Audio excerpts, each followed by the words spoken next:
para que sepas que ya quedamos como si estuviéramos transmitiendo. Ah, estás Voy a cerrar transmitiendo. el micrófono por aquello. Ok, yo también, por si acaso.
Listos.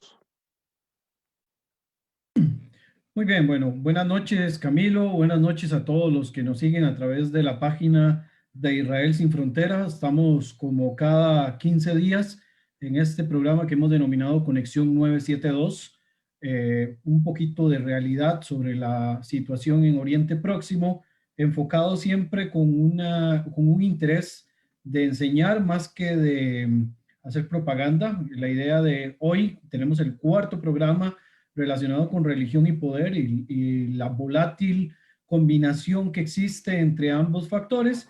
El día de hoy queremos, como cada 2 semanas, hacer un programa especial donde planteemos la situación de minorías, en este caso, que han sido perseguidas o que se han visto disminuidas en los últimos años dentro de la región de Oriente Próximo, principalmente por el tema de los conflictos. Camilo, ¿cómo andas?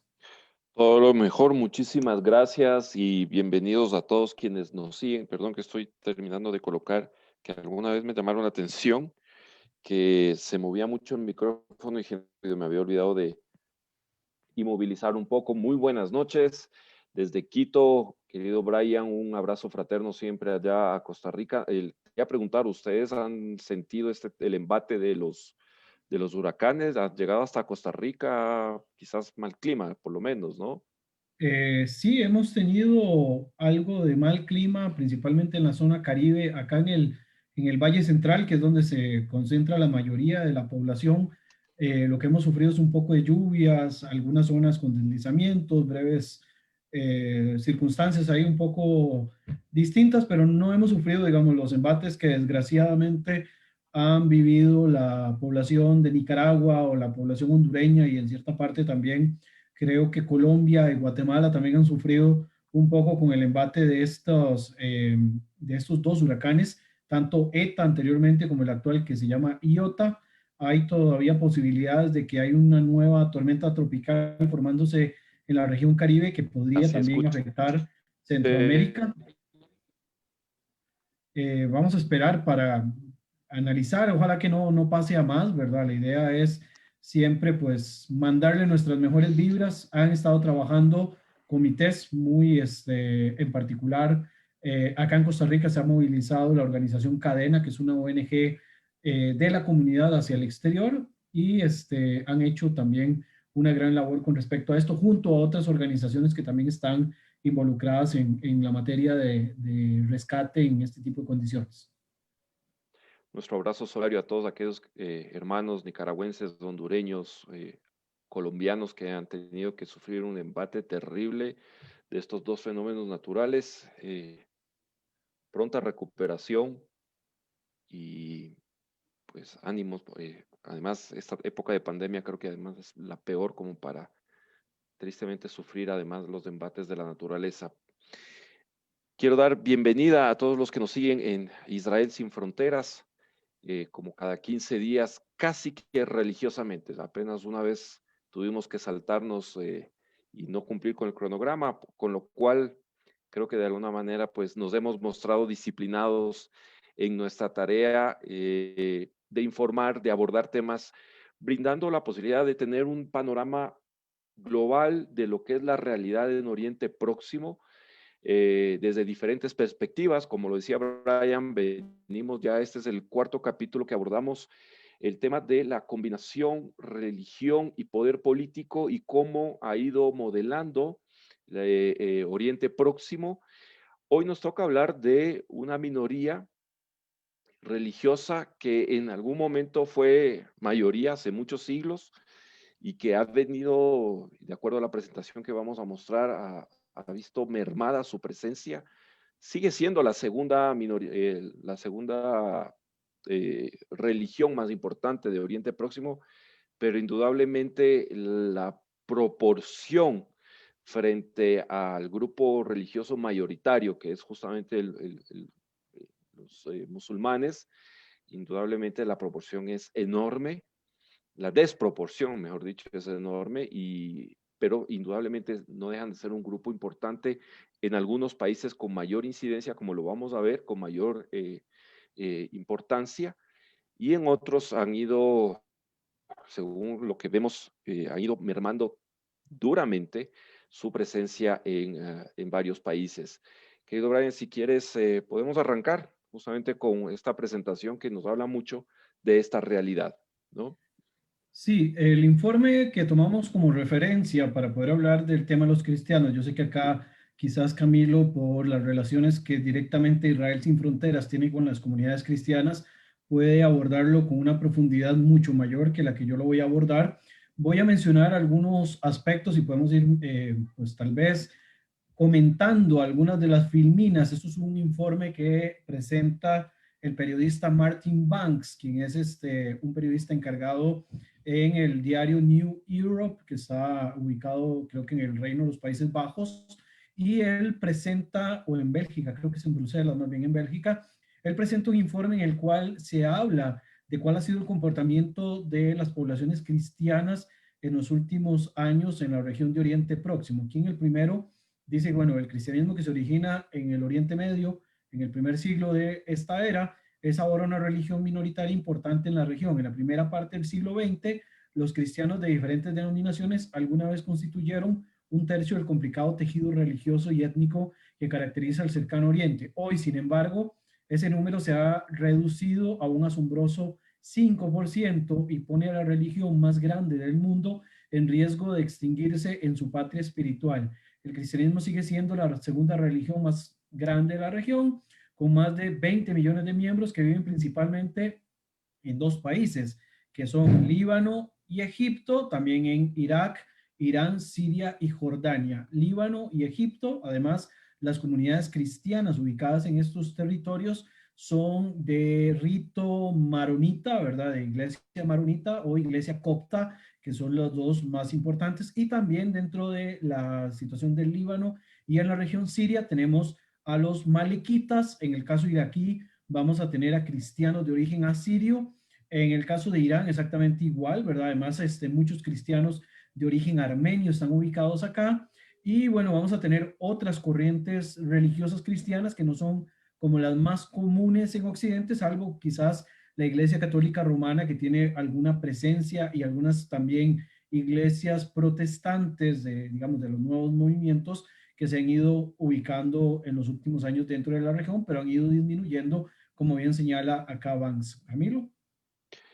Bien, a ver, el tema del impacto de la disminución de la población cristiana en Oriente Próximo parte justamente de lo que de lo que menciona también el informe, es decir, es la cuna del nacimiento del cristianismo, y hoy, a ver, si fuese Oriente Lejano, donde merme quizás la presencia cristiana, podrían de alguna manera no llamar quizás tanto la atención, ni sacudirnos tanto la conciencia, porque digamos, no, es más bien la presencia del cristianismo, parte de la expansión justamente del cristianismo hacia tanto América, Europa, África y obviamente Oriente Lejano. Digo, no impactaría tanto que en algunos países en algún momento la presencia de comunidades cristianas hubiese mermado. Pero sí llama muchísimo la atención justamente por lo simbólico que representa para el cristianismo la presencia de sus feligreses en donde lo que podríamos decir es su ambiente natural, porque allí nació, justamente en Oriente Próximo, y cómo a lo largo de los siglos, sobre todo a raíz de la expansión del Islam, pues por diferentes fenómenos de asimilación, de conquista, de conversiones forzadas, etcétera, etcétera, pero y en las últimas décadas, sobre todo, lo vamos a ver también en el informe, el tema del aparecimiento del Islam radical, realmente ha causado importante merma en la presencia de la población cristiana en varios países que, como lo mencionábamos, era, digamos, tradicional de siglos la presencia de estas comunidades en estos países. Hablamos principalmente de Irak, de Líbano, de Siria, de Egipto, lo que hoy es Israel, indudablemente, incluso en la península arábiga, ¿no? Recordemos que el profeta Mohammed, cuando él empieza su proceso, digamos así, de construcción de su interpretación religiosa y construye a raíz de ello el Islam, basta ver las menciones al Antiguo Testamento, incluso al Nuevo Testamento. Recordemos que dentro del Islam, Jesús, Isa, es uno de los profetas. Entonces, eso nos habla claramente de que Mohammed estuvo en contacto permanentemente con miembros de la comunidad cristiana, con sabios, con doctos, y de ahí se nutrió indudablemente gran parte de su conocimiento religioso. De hecho, justo revisaba una carta muy interesante que habla incluso de que Mohammed escribió una carta a los cristianos, de alguna manera prometiéndoles, y se habla que es de puño y letra de Mohammed, prometiéndoles que jamás serían forzados a convertirse al Islam de manera o sea, no serían forzados a convertirse al Islam, de que respetarían y los cuidarían, etcétera, etcétera. Claro, los radicales desconocen absolutamente esta carta, no le dan la menor importancia y aplican su propia interpretación radical, beligerante del Islam. Pero claro, son comunidades que han perdurado durante siglos, que han convivido durante siglos en varias ciudades, en varios países de lo que hoy conocemos como Oriente Próximo. Pero cuando hablamos de los cristianos, hablamos sobre todo a raíz del cisma de Oriente, hablamos de la presencia de la vertiente ortodoxa, ¿no? A través de los patriarcados que permanecieron y se alejaron del patriarca de Roma, que pasó a constituir la Iglesia Católica de Roma, pero permanecieron en Oriente los patriarcas de Alejandría, de Constantinopla, el patriarca de Jerusalén, que son los que mantuvieron la visión ortodoxa, es decir, hubo este cisma ideológico entre Oriente y Occidente, y ellos son los que, y por eso si hoy vamos a Oriente Próximo, vamos por ejemplo a Israel, la presencia mayoritaria cuando hablamos de cristianos, hablamos de la iglesia ortodoxa griega, la iglesia ortodoxa rusa, Armenia, ¿no? Ellos son los principales que se presentan en Oriente Próximo. Algo que para quienes nos escuchan regularmente y obviamente en ambiente latinoamericano, nos resulta de alguna manera ajeno, distante, porque la versión del cristianismo que llegó a la América es obviamente encabezada por la Iglesia Católica y de hecho la presencia de la Iglesia Ortodoxa es muy reciente. Yo tengo el gusto de ser amigo personal de presenta la Iglesia Ortodoxa aquí en el Ecuador, Crisóstomos, Vladica Crisóstomos, y claro, la presencia de ellos acá es muy reciente por migraciones tardías de personas, de varias personas de Oriente Próximo, de comunidades que llegaron a establecerse, pero durante siglos la presencia acá en la América Latina, hablábamos de la vertiente católica romana, ¿no? Entonces, puede resultarle extraño incluso la vestimenta. Además, de por sí, vamos, el rito y la parte ideológica, la doctrinal, es muy similar. Tienen algunos detalles que los separan, pero alguna vez, incluso me decía, pues si un católico, un sacerdote me decía, si un católico no puede asistir a una misa católica, puede hacer acudir a un rito ortodoxo que también es válido, ¿no? Esto para dar un poquito de, de, de ambiente de lo que se vive en Oriente Próximo.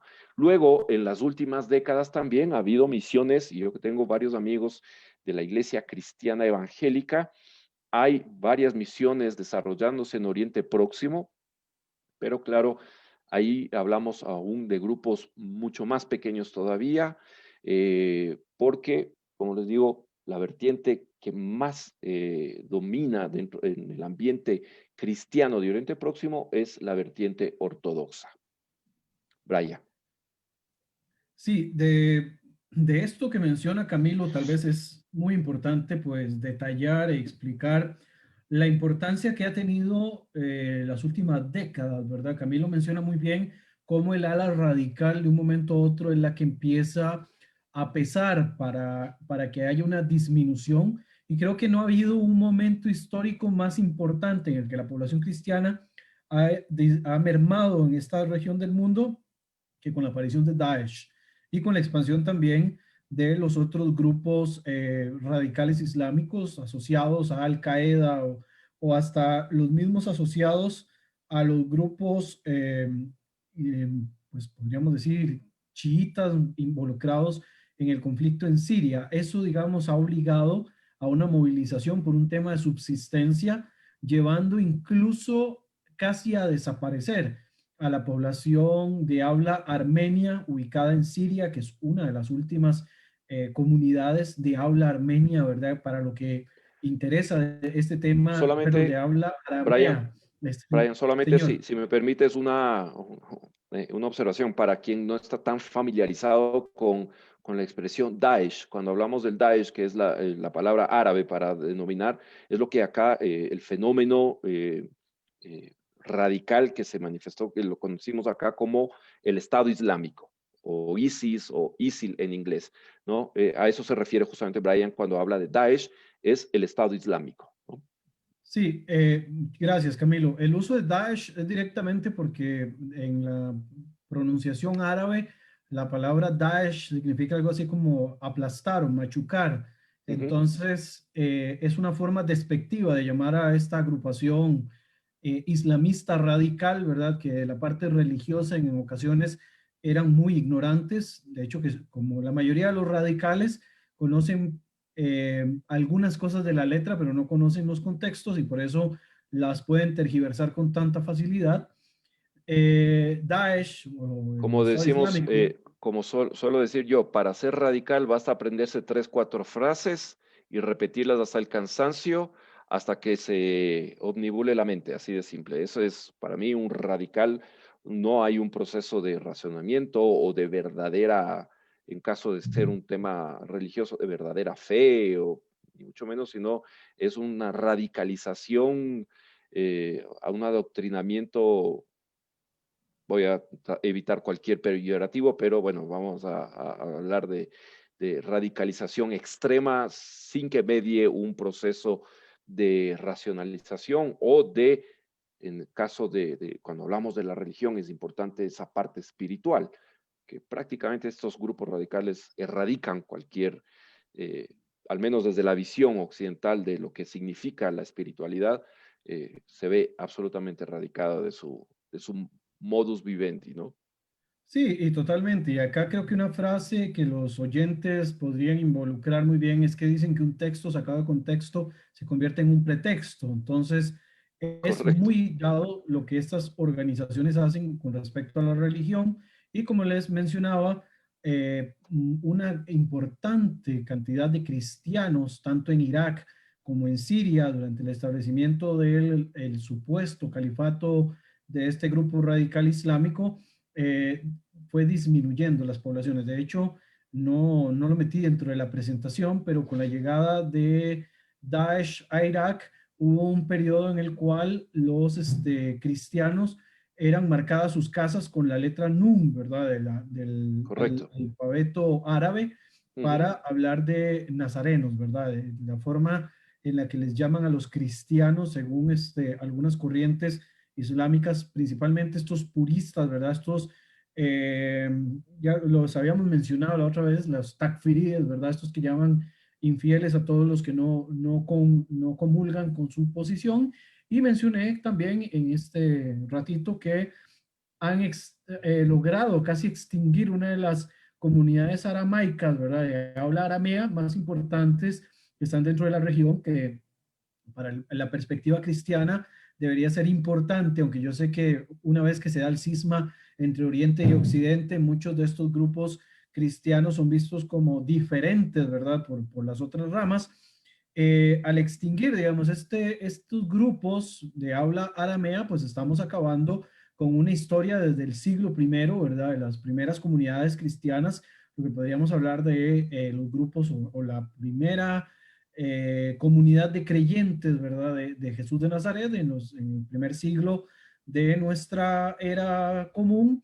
Y esto, pues, por supuesto, lo hace muy significativo en el informe que Banks presenta. En otra parte, Banks Quería habla. solamente interrumpir para darle un poquito de contexto. Ahora que tú hablabas que cuando ingresa el Estado Islámico justamente a Irak, a Siria, y empiezan a marcar las casas, hubo una tendencia, eso nada más para poner un poco de contexto, una tendencia en redes sociales en los cristianos, como una manera de solidarizarse con sus hermanos cristianos, lo que estaban padeciendo bajo la égida del Estado Islámico, de utilizar la letra Nun. Y es casi que parece una letra U con un punto, que seguramente muchos de ustedes lo vieron en redes sociales, que muchos cristianos pusieron como foto de perfil o en sus historias de diferentes redes sociales. Era eso a lo que se refería justamente Brian, a esta letra que se utiliza por el tema de mencionar a Nazareno, es decir, el seguidor de Jesús de Nazaret. Y como muestra de solidaridad, se hizo una tendencia, hablamos de hace unos 4 o 5 años por lo menos, de poner en perfiles en redes sociales esta letra como una manera de solidaridad con los hermanos cristianos, ¿no? Y es que este detalle es importante porque inicialmente Daesh estaba obligando a las comunidades cristianas a convertirse al Islam o a ser técnicamente o encarcelado y en algunos casos asesinado, ¿verdad? Sí. Recordemos que en algún momento Daesh en la península del Sinaí atrapa a un grupo de cristianos y los asesina, ¿verdad? Daesh era muy dado a hacer todos estos shows mediáticos en frente de cámaras, pero eran shows reales, ¿verdad? Donde presentaban personas que eran ejecutadas en vivo y con los cristianos se dieron varios videos de estos en los que eran asesinados, ¿verdad? Por un tipo de afrenta. Desde el punto de vista islámico, desde la tradición, digamos, original, tanto los cristianos como los judíos son catalogados como pueblos del libro y desde esa posición de pueblos del libro entran en la condición de protegidos, ¿verdad? Protegidos, pero obviamente tienen que cumplir con ciertos requisitos. No me acuerdo de la palabra árabe, pero hay un término que se Dimi. utiliza. Los dimis, exacto. Ujú. Y la ley de dimimitud lo que dice no es necesariamente convertirlos, sino permitirles mantener sus ritos siempre con restricciones, ¿verdad? Que no vayan a generar de que personas musulmanas terminen convirtiéndose al cristianismo. De hecho, hay países en el Medio Oriente donde la conversión de musulmanes al cristianismo es penado de una forma bastante categórica, ¿verdad? El consumo de vino, por ejemplo, de alcohol, en algunos países musulmanes por parte de cristianos o por parte de no musulmanes, también es penado, ¿verdad? Hoy, por cierto, salió una noticia de un cristiano que fue castigado, creo que fue con 20 azotes, 20 latigazos por haber tomado vino de la comunión, ¿verdad? Un católico en Irán. Esto sigue siendo, digamos, un detalle. Obviamente hay extremos, ¿verdad? Creo que el extremo principal lo vimos completamente durante toda la situación con el Estado Islámico en la región de Oriente Próximo. Hay, digamos, otros casos de persecución y basta con meterse a Open Doors, que es una organización con la cual he colaborado en algún momento de manera cercana, y ellos hablan o ven estos temas de persecución de minorías, principalmente cristianas en otras regiones. Ellos tienen informes completos de cómo es el índice de libertad religiosa para los cristianos en diferentes partes del mundo, incluyendo Oriente Próximo. Banks, dentro del informe, hablando de esto, habla del Líbano, que tradicionalmente ha tenido una mayoría cristiana muy influyente de católicos maronitas y ortodoxos orientales, sigue teniendo una fuerte presencia cristiana con aproximadamente el 40% perteneciente a los diversos grupos de católicos de rito oriental, así como a la gran cantidad de ortodoxos griegos y armenios, todos los cuales desempeñan un papel político y social importante en la sociedad libanesa. Los maronitas son una iglesia católica oriental que está en plena comunión con el Papa y la iglesia católica romana y son la denominación cristiana más grande del Líbano y su principal agente de poder. Como resultado, el primer ministro del país, según la constitución libanesa, siempre va a ser un cristiano maronita. Interesante, y esto lo hablé en algún momento con un amigo libanés que vive, argentino libanés que vive en la Argentina, Musa Emrat, quien me mencionaba de que la categoría, digamos, de los cristianos maronitas es que son papables, ¿verdad? O sea, que podría eventualmente existir un papa que provenga directamente de la iglesia maronita. No ha ocurrido hasta este momento, pero por lo menos se conoce que desde el punto de vista de la iglesia católica romana, estos también son considerados como parte, digamos, de la matriz principal de la iglesia católica romana. Importante señalar también en el caso del Líbano, que el Líbano en algún momento tuvo un porcentaje mucho mayor de lo que actualmente representa de cristianos en el país y los diferentes conflictos, la guerra civil que ocurre en los años 70, más otros temas, ¿verdad? El tema del conflicto con Israel del 82 hasta el 2000 y otros temas anexos han provocado también migraciones de cristianos que se han movilizado desde el Líbano hacia otras partes del mundo. Bueno, América Latina, no sé, Camilo, en el caso de Ecuador, qué tan grande es la comunidad libanesa, pero por ejemplo, en países como Costa Rica, bueno, en el caso que yo conozco, creo que también en Chile, en Argentina, las comunidades libanesas son comunidades muy, muy grandes, bueno, acá no es muy grande, pero ha sido una de las minorías, digamos, más importantes que han migrado a través del tiempo, a partir del siglo pasado, y se han asentado en diferentes países del mundo, incluyendo América Latina, ¿verdad? Y muchos de los libaneses que viven en los territorios de América Latina son originalmente cristianos maronitas, ¿verdad? Ya posteriormente hay otra migración de libaneses de corte musulmán, pero la mayoría o muchos de los libaneses que migran en algún momento a nuestra región son directamente cristianos maronitas que corresponden a este porcentaje también de cristianos que han disminuido de la situación de Oriente. Correcto. Camilo. Acá, Líbano siempre es un caso interesantísimo de estudiar porque hay una primera ola migratoria de gente que se identifica, que viene del Líbano, a pesar de, claro, cuando salieron en su migración, salían con pasaporte del Imperio Otomano. Por eso acá en el Ecuador a veces en Ecuador le dicen turcos, no les gusta el nombre, pero claro, porque viajaron justamente en ese momento, cuando sus antepasados, sus bisabuelos, tatarabuelos, llegaron al país, llegaban con pasaporte del Imperio Otomano. Y esa fue una migración muy importante acá al Ecuador, la comunidad en Guayaquil principalmente, donde se asentaron por ser puerto, el puerto más grande del Ecuador, la ciudad más importante desde el punto de vista económico, de generación económica, industrial y comercial, eh, podemos contar varios cientos de miles de gente descendiente de esta migración libanesa. De hecho, el anterior alcalde, mejor dicho, de Guayaquil, Jaime Nebot Saadi, tiene sus dos apellidos descendientes de libaneses. Hoy tenemos, por ejemplo, a Yvonne Baki como embajadora del Ecuador en Estados Unidos.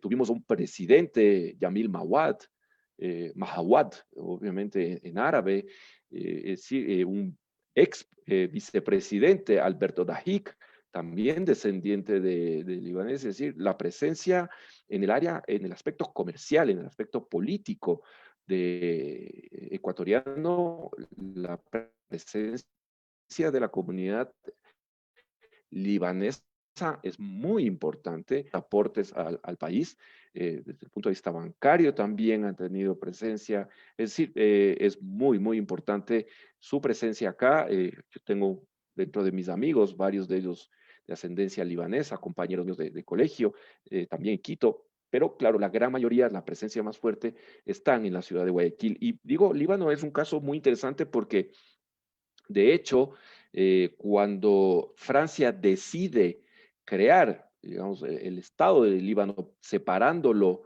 este territorio de lo que era el mandato francés de Siria, ¿no? Justamente se da por lo que tú decías, por la inmensa proporción en ese territorio que iban a vivir cristianos maronitas. Estamos hablando de más del 70% en su momento, y hoy pues se ha visto mermado por lo que tú mencionabas, la guerra civil, todos los conflictos que tristemente han golpeado a ese maravilloso país que es Líbano.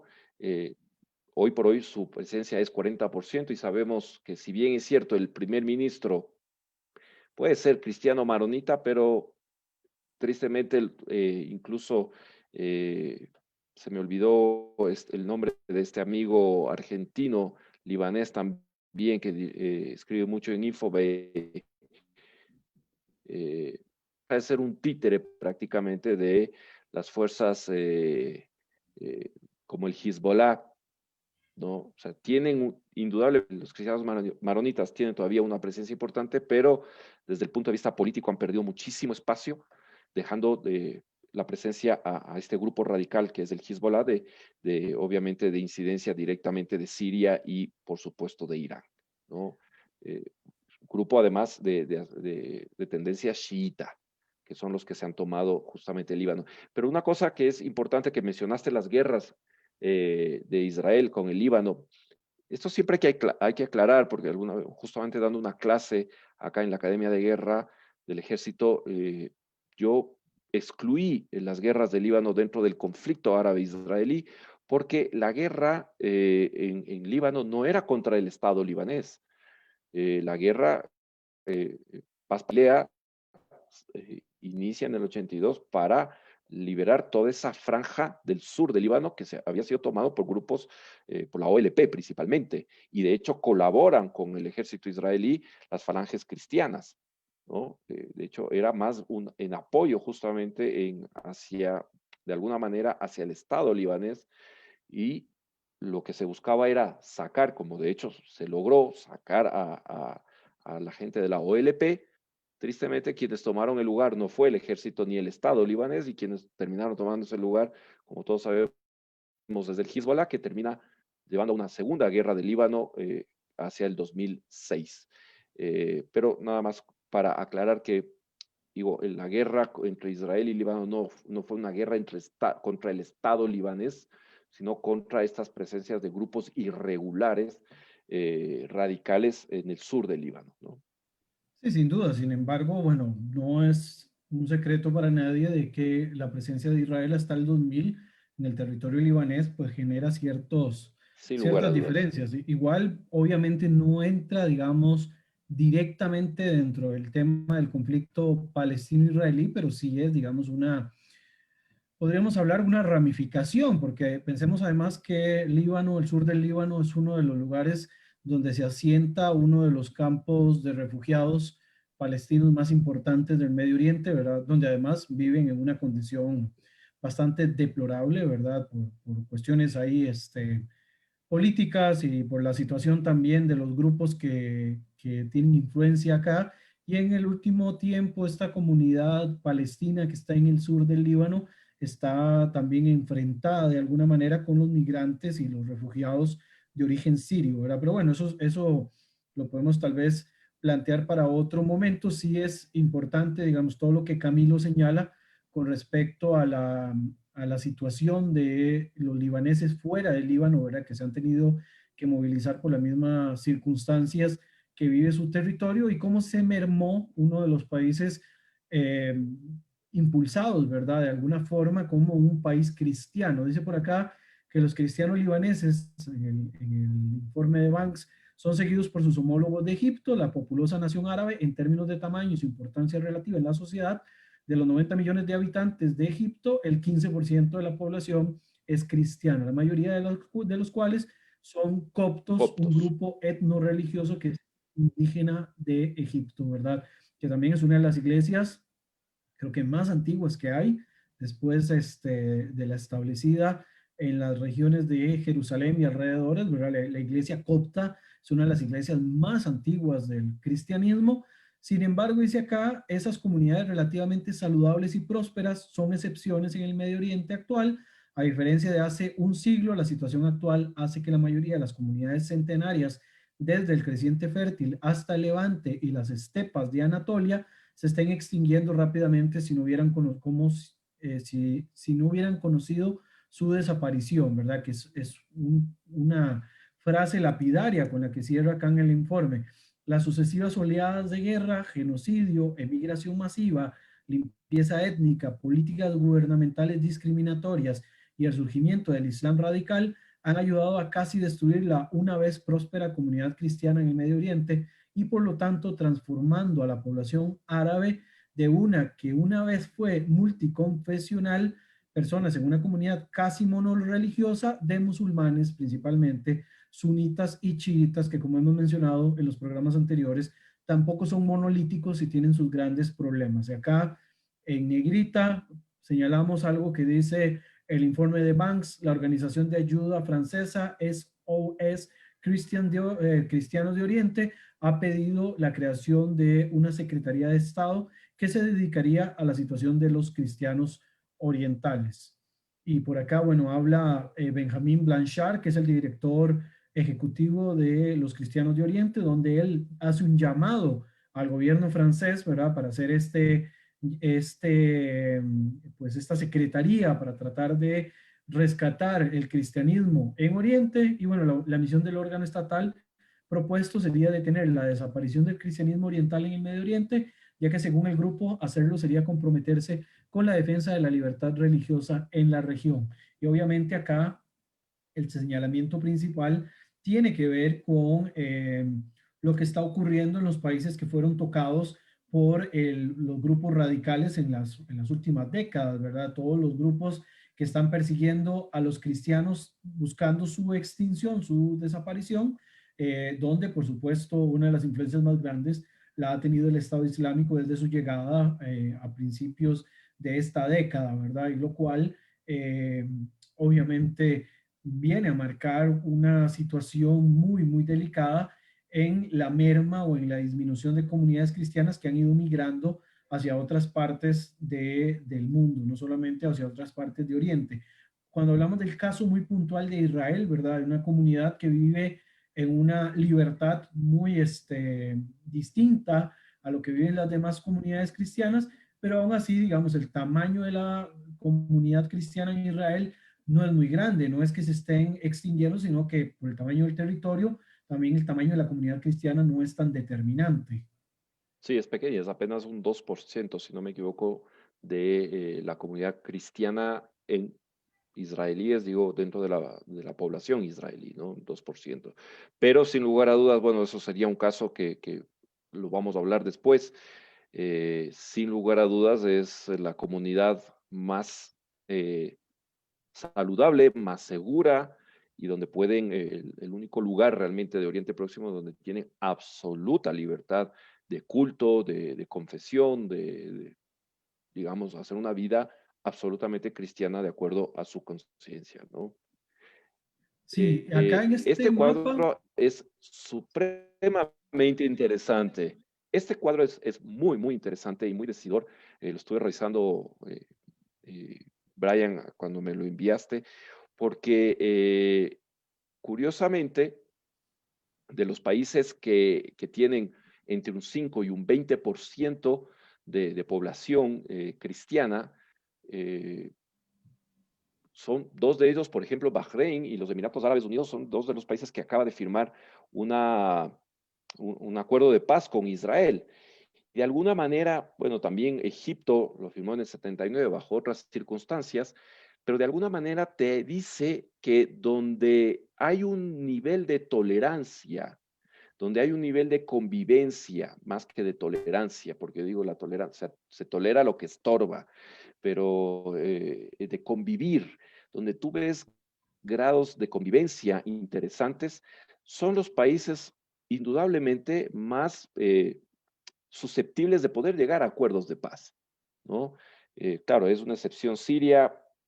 Recordemos, bueno, Siria es un caso interesante porque en cambio la comunidad cristiana gozó durante décadas de una situación privilegiada, puesto que eran aliados directamente de los grupos políticos de poder, de los alawitas, y de hecho se sabe que el grupo que más apoyaba justamente a Bashar al-Assad era justamente los cristianos porque de alguna manera defendían su estatus, ¿no? Que era muy privilegiado dentro de Siria.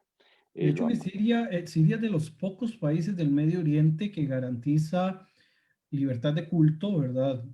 Ujú. Obviamente tiene sus características propias, pero es interesante que para mantener, digamos, de alguna forma contenta a todas las minorías que componen este estado, que es un estado tan disímil a lo interno en sus composiciones étnicas y Y religiosas, actualmente fallido.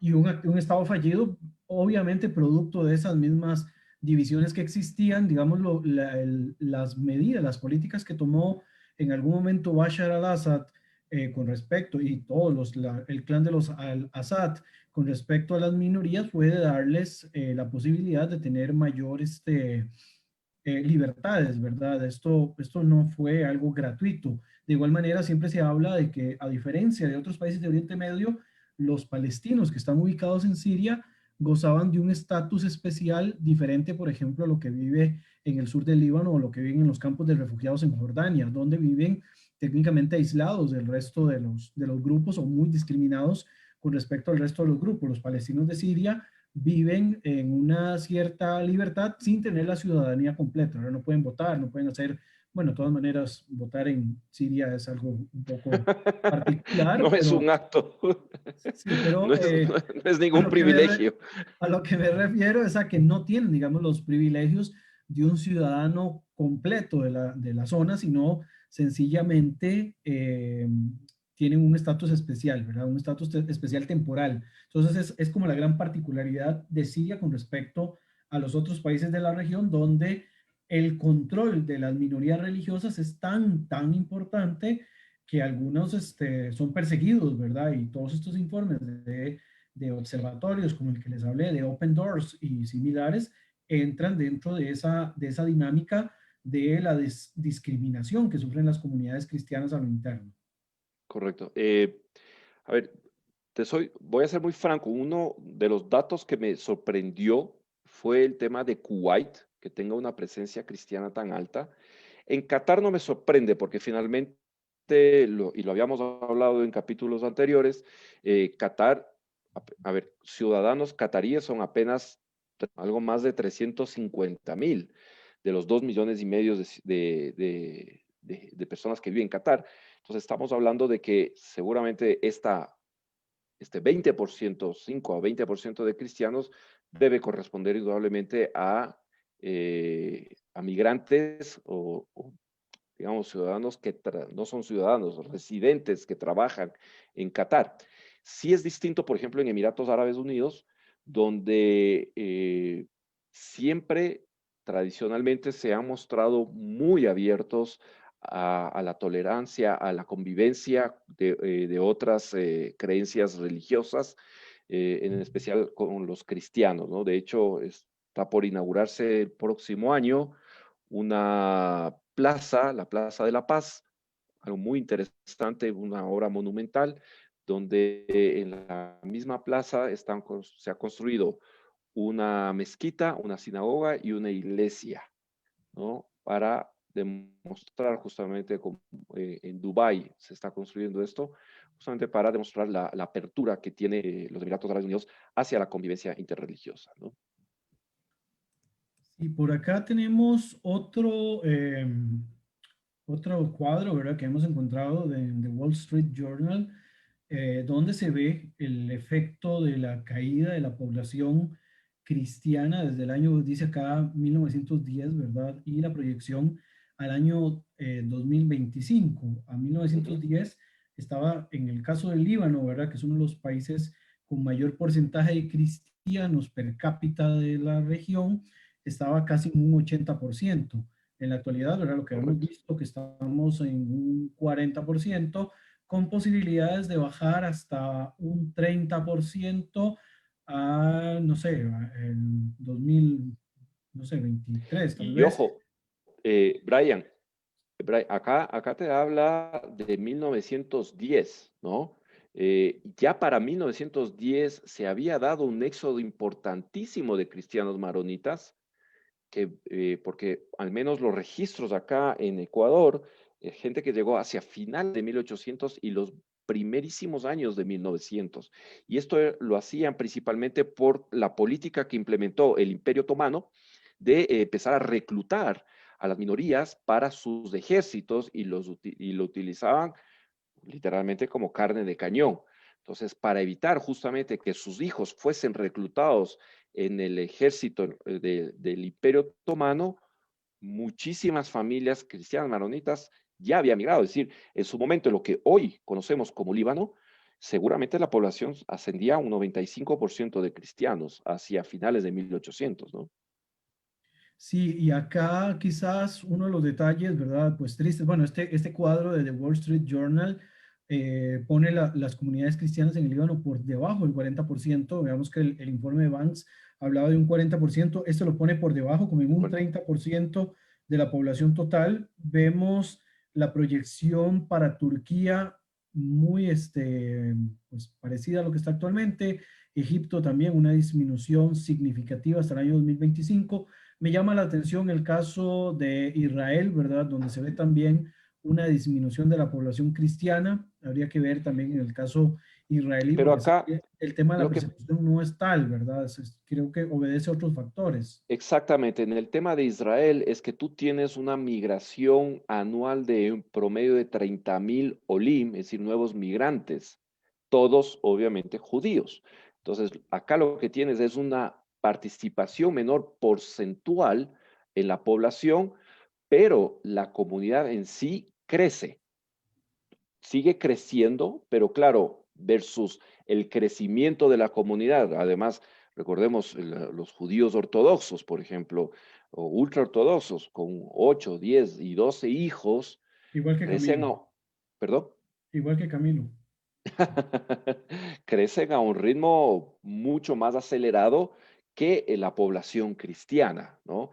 Entonces, va por ahí, no es que hay un decrecimiento de la población como tal, pero sí de su participación porcentual frente a la demografía del Estado de Israel, ¿no? Muy bien, y vemos, bueno, los otros casos que tal vez son menos significativos, quizás acá de las mayorías cristianas que hemos mencionado, el caso de Líbano, Egipto, Siria, Irak, son como los más determinantes. Y bueno, ya Camilo explicó la diferencia del tema, no de la disminución de la cantidad, sino más bien es la contraposición con el crecimiento demográfico de los judíos que migran, ¿verdad? Por la ley del retorno y por otras posibilidades que se van generando con el paso del tiempo. Por acá también tenemos otro cuadro, también proyectado hacia el 2025. Este es de The Economist, es exactamente las mismas proyecciones, ¿verdad? Cómo se va desplomando la comunidad cristiana con el paso del tiempo. Vamos viendo una disminución en los países ya mencionados. En la proyección para el 2025 demuestra una población cristiana cada vez menor, ¿verdad? Cada vez menos significativa dentro de la región, y esto es un detalle que también debemos ir considerando para ver cuáles son los factores que están impulsando. Ya hemos mencionado algunos, por supuesto, hay que ir caso por caso, explicando qué es lo que está ocurriendo con cada Ujú. minoría, pero por ejemplo el caso de Siria, Egipto, Irak, sin ninguna duda tiene que ver mucho con el crecimiento de estos grupos radicales islámicos que se han ido proyectando, ¿verdad? Y en otros casos, más bien, pueden haber otros tipos de factores, temas económicos y demás, que obliguen a que las poblaciones tengan una movilización hacia otros lugares. Bueno, estos, Justamente, si regresas un poquito al cuadro, digo, vamos topando un poquito las minucias de cada detalle. Lo que sí, por ejemplo, acá discrimina en este cuadro a Palestina. Y acá sí vemos un fenómeno de migración de poblaciones cristianas, porque aquí no puedes decir que ha venido población musulmana de fuera, ha llegado a Palestina, ¿no? Que sí es el caso de Israel, porque tienes migrantes judíos de todo el mundo que año a año van llegando a Israel, no así en Palestina, ¿no? El crecimiento poblacional de Palestina es, ¿cómo se llama esto? Orgánico, es decir, es el crecimiento neto de su población y su reproducción. Israel, además de su crecimiento orgánico, tiene también el fenómeno importantísimo de la migración de judíos de todas partes del mundo, que hace que porcentualmente, lo que habíamos explicado, porcentualmente la comunidad cristiana participe menos de la demografía israelí. En Palestina no, hay realmente una diáspora de cristianos, árabes cristianos, casos puntuales, Belén, en una ciudad 80% cristiana, a raíz de la guerra del 67, del 73, de los acuerdos de Oslo, ha habido una migración importante, mejor dicho, un éxodo de cristianos, y hoy, por ejemplo, en Belén no pasan a ser ni el 10% de la población, ¿no? Entonces, para poner las diferencias, ¿no? Contextualizar. Interesante, por ejemplo, lo que vemos en Arabia Saudita y Emiratos Árabes Unidos.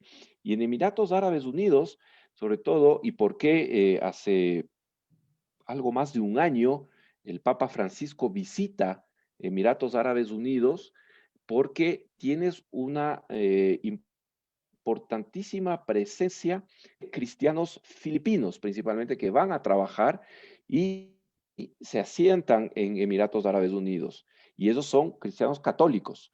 Entonces, por eso también se explicaba el por qué la visita del Papa Francisco a Emiratos Árabes Unidos, ¿no?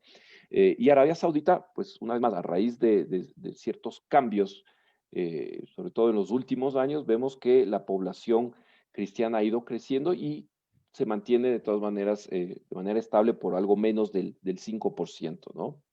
Eh, para puntualizar estos dos detalles. En Irak la caída es prácticamente los cristianos de Irak han desaparecido, y esto obviamente por el fenómeno del Islam radical, y lo mismo en Siria. La caída es espeluznante, ¿no? Ahí sí han migrado, pero por millones han salido a raíz de la guerra tanto en Siria como en Irak, ¿no? sí, esos son detalles bastante particulares y muy bien la explicación que da Camilo de a qué se debe, digamos, cada uno de los fenómenos. El caso, pues, palestino, sí, también a nivel político, ¿verdad? El alcalde de Belén cada vez ve menos migrantes cristianos, quizás los movimientos son principalmente de turistas, ¿verdad? Y feligreses que llegan en algunos momentos específicos del año. Es probable que, como ha ocurrido también en Israel, ¿verdad? Que lo que está al lado. Este año en las Navidades no vayan a haber muchas migraciones de cristianos hacia esta zona debido al tema de la pandemia, pero en cuanto a la demografía ya propiamente, sí ha habido un éxodo, ¿verdad? Que han tenido que migrar hacia otros lugares, también debido, digamos, al contexto del conflicto y a la necesidad de poder buscar una mejor calidad de vida dadas las circunstancias. Creo que ya hemos hablado bastante del tema de los cristianos durante el Estado Islámico, ¿verdad? Y otra Así es. minoría de la cual me gustaría que conversemos en estos 15 minutos que nos quedan aproximadamente es el de los yazidíes, que son la otra población que se vio en su momento aplacada y golpeada fuertemente por el Estado Islámico, al punto de que en algún momento, antes de ver este video, quisiera mostrar en algún momento la situación de la masacre de Sinjar, que esta se dio en el año 2014, cuando entran tropas del Estado Islámico a esta ciudad de mayoría yazidí, que para quienes no saben quiénes son los yazidíes o los etzidis, ¿verdad? Que es el otro nombre con el que se les conoce, es una población de origen kurdo, étnicamente hablando, que tienen otra religión, una religión diferente, un poco más panteísta, que no es monoteísta, ¿verdad? Tiene otra connotación y el Estado Islámico los veía no solo como infieles, sino que también los veían como un peligro y es a partir de ahí que una de las poblaciones kurdas más perseguidas durante la época del Estado Islámico fueron los yazidíes, al punto de que fueron asesinados por el Estado Islámico en Sinjar, ¿verdad? En esta denominada masacre que ya, digamos, algunos lo catalogan no de masacre, sino de genocidio. Bueno, yo personalmente soy uno de los que catalogo este movimiento por parte del Estado Islámico como un genocidio. Fueron asesinados cerca de 5.000 yazidíes, ¿verdad? Encontrados muchos en tumbas o en fosas comunes, ¿verdad? Donde eran lanzados estas personas después de ser asesinadas y se habla de cerca de 10.000 yazidíes que fueron secuestrados por las fuerzas de Daesh, incluyendo mujeres, incluyendo niñas, las cuales además fueron forzadas a casarse con Con musulmanes combatientes del ISIS, radicales, con combatientes del Estado Islámico. Bueno, yo les llamo mercenarios del Estado Islámico, mercenarios. ¿verdad? Que fueron los que ocasionaron este desastre. Hay un personaje, una yazidí que se hizo famosa, que fue Nadia Murad, que tiene un libro además que cuenta la historia, la biografía de lo que ella vivió durante su época secuestrada como parte, digamos, de estas personas que fueron tomadas por el Estado Islámico.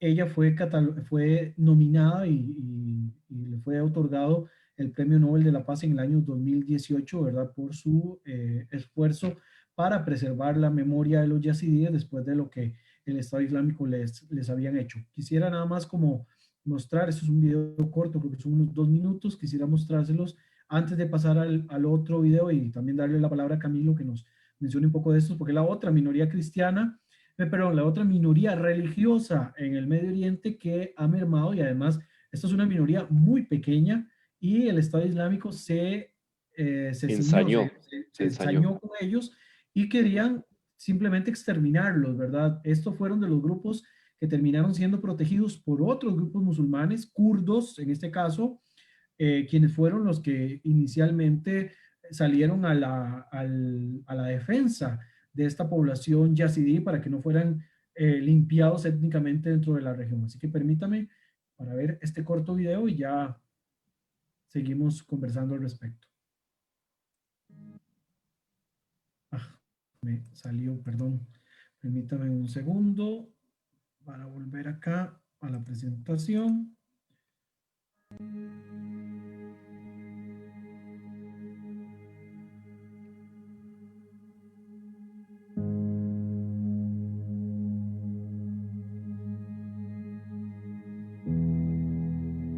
The Norwegian Nobel Committee has decided to award the Nobel Peace Prize for 2018 to Denis Mukwege and Nadia Murad for their efforts to end the use of sexual violence as a weapon of war and armed conflict.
Muy bien, ese es el video relacionado con Nadia Murad, perdón. Eh, no sé, Camilo, si querés hacer algún comentario al respecto de este tema. Eh, Todos presenciamos escalofriados de la barbarie a la que puede llegar. Que ya ni siquiera se les puede considerar como seres humanos, han perdido cualquier vestigio de humanidad, personas que son capaces de hacer eso. Eh, bueno, eh, ventajosamente ella pudo salvar su vida y es impresionante pensar que tras haber sufrido todo lo que sufrió, encontró la fuerza para hablar abiertamente de esto, digo, con todo lo que sufrió y volverse una vocera a nivel mundial reconocida de las pocas veces que la Academia Nobel reconoce a quien realmente lo amerita. Hemos visto muchos casos de gente que dices, ¿por qué le dieron el premio Nobel a alguien que no hizo mayor cosa? A ella indudablemente se lo merecía por toda la lucha de sobreponerse a esa tragedia, a ese dolor que tuvo que vivir y ser portavoz de, contra el tráfico sexual y la explotación, la esclavización sexual de las mujeres en medio de conflictos armados, ¿no? Pero también había otro video que tenías tú preparado, creo que vale la pena también verlo, o era este. No, tenemos uno más también sobre el tema de la persecución del Estado Islámico a los yazidíes. Lo vamos a ver inmediato desde Notimex, en México.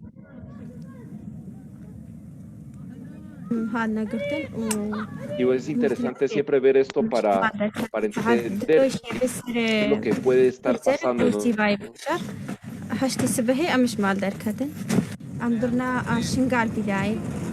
قلنا ما هنا مسلم بن مثلا كاتشكش ما برن البداية كاتشكش ما برن قلت نقول هكا هون مسلم بن قوم إسلامي دول وفكرت براسي خودي هذا بيجي بس تبيز بون زاروا دانس جنات دان بخودي ودوراسي باشي خضر كاتشك بون جن بون زلام بون إيد كشتيها بون حتى زاروا متكريان كيف خدي وضعي ما خراب وشي أما هك القاعة كده بون أم قلق البايك دبون إجمع تفرجك ند ما هكا نتهات نقولنا مرابن إشارة خسري خوكن جري من الوابنيرن جسمي وابنيرن هات يا مثلا بدليوان بعد برين خدي شاقي كم بشتي مش عراقي برين أهل سوري مثلا مش متاش دولة تعبون خدي تلفون أم ناكر بون بازل سوري بون شاقي مثلا شش جارس هاد ما كرينو فروتن هاتي جارك از فرود باما تصويركي متقرنو نشرت Es Duhok, en el Kurdistán iraquí, donde miles de yazidíes han encontrado refugio tras huir de la violencia ejercida por el Estado Islámico. Para los que sobrevivieron a la matanza de la ciudad yazidí de Sinjar en el verano de 2014, cuando los yihadistas ejecutaron al menos 5.000 personas, han preparado una enorme ciudad de tiendas de campaña. Los yazidíes, una religión muy extendida en las regiones del Sinjar iraquí de antes de la aparición del Islam en esa zona, son perseguidos por los milicianos del Estado Islámico porque los consideran herejes. Los yazidíes han sido víctimas de un verdadero etnicidio, especialmente los hombres. A las mujeres, si las capturaban con vida, las llevaban cautivas y las vendían como esclavas en los mercados de Mosul y Raqqa.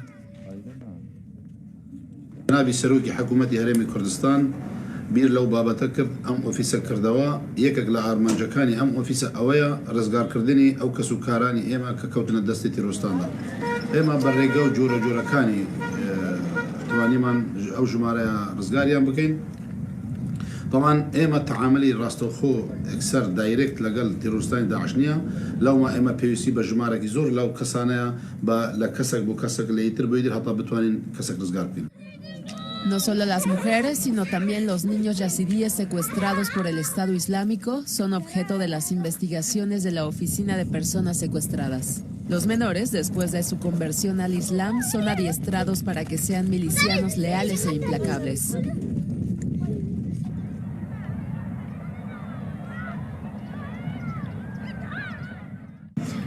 كذبوا أسماءنا احنا 200 أطفال يزيدين وإجوا وأخذنا إلى المعسكر الجعفر على مود التدريب.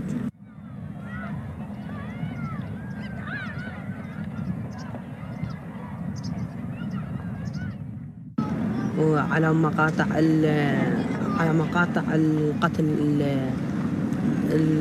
على كنا نضرب على سلاح الكلاشينكوف والمسدس. هذول الكفار بعدوني عن أمي وأبي وبالجبر يدربوني على هالتدريبات، وكان بعقلي مو زينة وما كان أريد أصير يعني جندي داعش.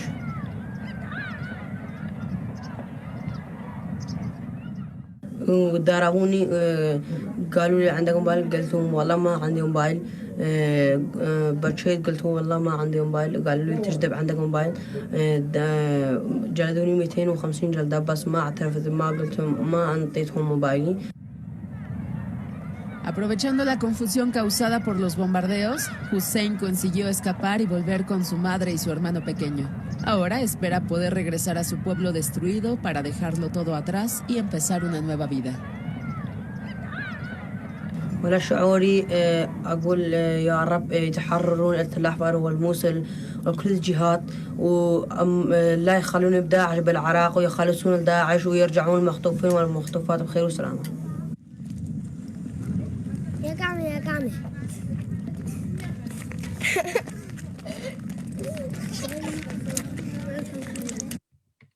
Bueno, esto en términos generales, a mí, Camilo, además de resaltar la situación de los cristianos, que son una minoría mayoritaria, ¿verdad?, en Oriente Próximo y su disminución, que es importante porque estamos hablando que es la región donde históricamente se habían desarrollado, la circunstancia que se refiere directamente a la población yazidí, para mí también fue un tema de atención. En su momento había escrito un documento que está en academia.edu que habla del tema de los cristianos y los yazidíes como el primer genocidio del siglo XXI. Presentaba, digamos, los diferentes argumentos por los que considero, y creo que algunos han coincidido conforme ya más se ha repetido la idea de que este ha sido el primer genocidio de este siglo, de este nuevo milenio. Además, cómo seguimos repitiendo los vicios del pasado, ¿verdad? Algo que, si hay algo importante dentro de la cuestión de la memoria judía, es el de resaltar este tipo de cuestiones para que no se vuelvan a repetir. Y definitivamente que lo que han vivido tanto cristianos como la población yazidí, sin ninguna duda, pues hay que tomarla con la importancia del caso y señalarlo como lo que es, ¿verdad? Que ha sido a mansalva un genocidio contra esta población que no ha encontrado, digamos, otra forma de poder defenderse, y desgraciadamente los que han tenido la oportunidad pues han salido de sus hogares, en algunos casos milenarios de familias, ¿verdad? Y en otros casos pues han terminado o convertidos al Islam radical de alguna manera, o asesinados y lanzados en alguna fosa común.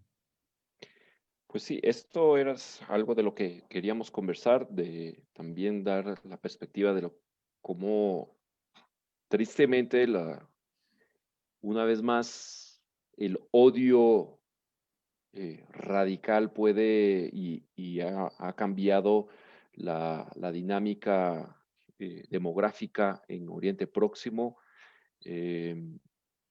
que es algo además de lo que poco se habla.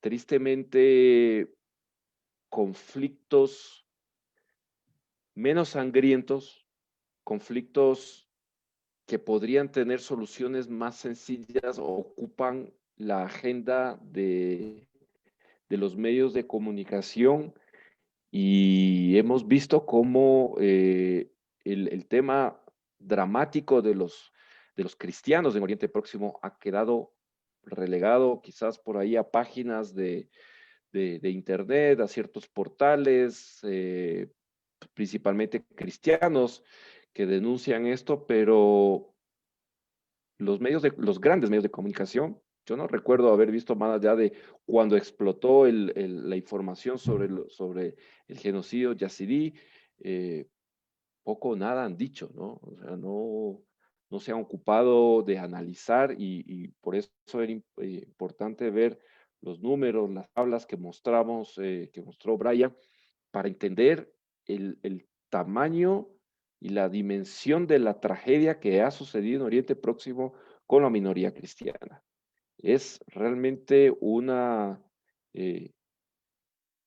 limpieza étnica, y esto sí, los números lo dicen, las realidades lo hablan, de una verdadera limpieza étnica. Por eso cuando a veces oyes a pseudoacadémicos hablar en esos términos de limpieza étnica, cuando se refieren al conflicto palestino-israelí, dices, más allá de que no tiene ni pies ni cabeza hablar de eso, es de alguna manera denostar a quienes sí han sufrido un verdadero genocidio, una verdadera limpieza étnica, que son estas minorías, la cristiana, la yazidí, y otras que también sufren persecución permanente estatales, persecuciones estatales y también de grupos radicales. Me refiero, por ejemplo, a la comunidad Bahá'í, ¿no? En Irán. Me refiero a los zoroastras, también en Irán, que son sus cunas, donde nacieron estos movimientos religiosos, estas confesiones religiosas, y hoy, tristemente, son perseguidos desde el Estado, o sea, ya ni siquiera por terroristas o por estos salvajes, porque a veces no encuentro ni siquiera términos para calificar a esta gente, que todavía son gente, sino desde el Estado, ¿no? Son perseguidos, no solamente que no pueden, digamos, ejercer su libertad religiosa, sino que además son duramente perseguidos, ¿no? Esa es una de las realidades que queríamos mostrarles dentro de este contexto de política y religión, la mezcla que ha hecho sufrir a millones de personas en muchas partes de Oriente Próximo, en otras ha sido, y lo hemos analizado, ha sido de alguna manera un factor estabilizante en ciertos países, pero también en un país absolutamente, en algunos países un factor desequilibrante y de tragedias. Y esto también queríamos mostrarlo en este capítulo a través justamente del análisis de la tragedia que ha sufrido en Oriente Próximo la comunidad cristiana y otras minorías en Oriente Próximo, ¿no? Nos tocaría Nos nada más queda, analizar no, nos queda hablar de Israel de Israel. y el tema de la ley, Estado-Nación del pueblo judío, ¿verdad? Y todo lo relacionado con esta situación. Creo que vamos a intentar tener un invitado especial para esa Especialísimo. actividad. Ahí les vamos a estar informando. Creo también, Camilo, que con ese cerraríamos el año ya de programas. Entraríamos al mes de diciembre tratando de bajarle un poco las revoluciones. Sería el último programa del año Correcto. 2020, esperando retomar en el 2021, pero queremos cerrarlo así como abrimos ¿verdad? Hablando de Israel, queremos volver a cerrar hablando de Israel y el tema también relacionado con, como dijo Camilo, en algunos puntos la religión también o la identidad espiritual de un pueblo puede ser un factor más bien estabilizador. Es el caso completamente de Israel, ¿verdad? Y la defensa además de las minorías religiosas, a pesar de ser un Estado que abiertamente dice es un Estado judío, ¿verdad? Que vamos a entender cuál es la diferencia entre un Estado confesional y otros ritos religiosos y la particularidad que tiene el judaísmo dentro de la dinámica de Israel. Okay. Les agradecemos una vez más a todos quienes nos han seguido desde la página de Israel Sin Fronteras.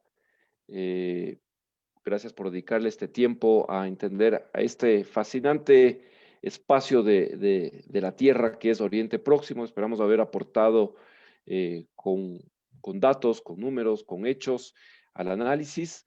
Y nada, hacerles la invitación dentro de 15 días, Besad Hashem, si Dios lo permite, tendremos un invitado muy especial desde Israel para abordar y cerrar este ciclo justamente con el análisis de la realidad israelí dentro del ámbito de religión y política. Bueno, muchas gracias a todos y nos vemos en 15 días. Un fuerte abrazo, Brian. Síganse cuidando todos y que nos podamos ver pronto en persona, en salud, en felicidad. Cuídense mucho, la pandemia está muy lejos todavía de ser superada. preferible terminar, como digo yo, con trastorno obsesivo compulsivo, echándonos alcohol, lavándonos las manos, cuidándonos, la mascarilla bien puesta, por favor, bien puesta. La mascarilla de cubrir nariz y boca, porque yo cuando veo que se pone la mascarilla por debajo de la nariz, digo, con razón, los métodos anticonceptivos fallan tanto, hermano, porque Algunos es lo usan terrible. para cubrirse la papada. O para la papada, así que no. Sí, pero Ok, bueno, vamos a esperar que perdón todos se la cuiden digresión. y que Un abrazo. Gracias a todos por estemos muy estar bien. presentes. Chao, muchas gracias.